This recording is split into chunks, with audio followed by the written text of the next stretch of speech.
des unités de temps. Une unité de temps, c'est une durée que nous allons choisir afin de mesurer l'actif et son évolution dans le temps.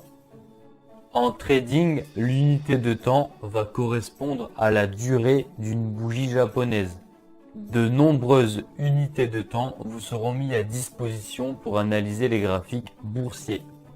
Par exemple, on peut utiliser l'unité de temps journalière. Journalière, ça veut dire une journée. Donc, sur notre graphique, une bougie va donc correspondre à une journée. Autre exemple, si je sélectionne un graphique en 4 heures, cela veut dire qu'une bougie sur le graphique représentera 4 heures.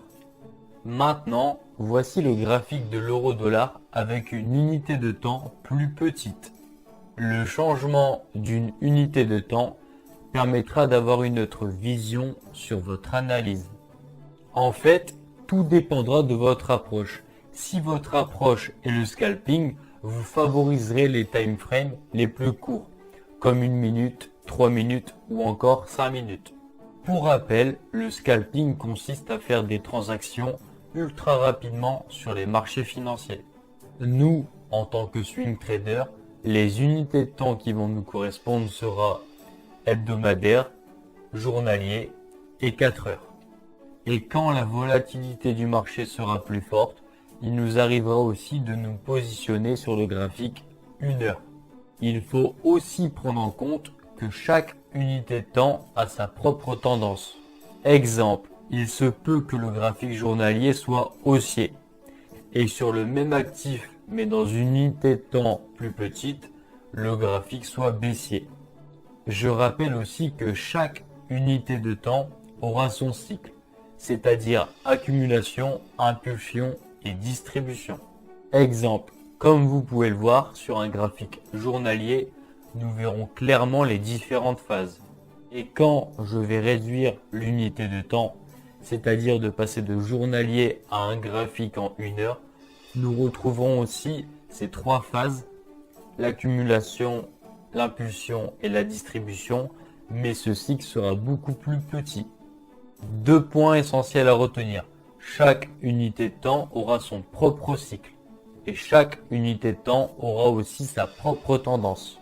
Pour nous, les swing traders, les unités de temps qui vont nous permettre de suivre la tendance de fond sera l'unité de temps journalière et l'unité de temps hebdomadaire.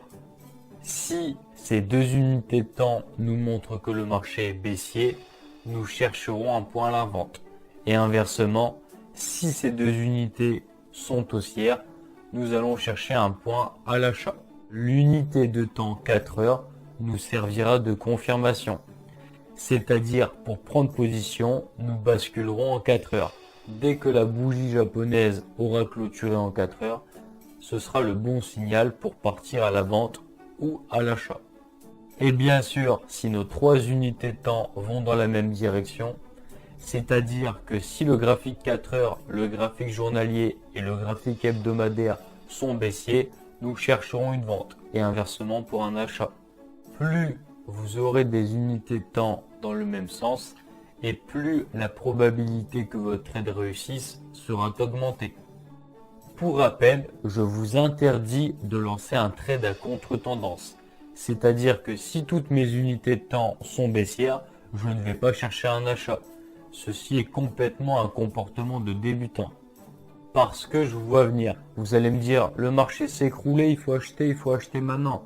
Non, ça ne se passe pas comme ça. C'est comme si j'essayais de nager à contre-courant dans une rivière. Vous allez me dire, c'est stupide.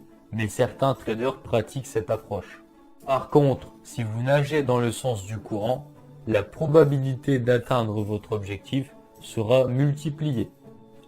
À retenir, il est vital de suivre la tendance.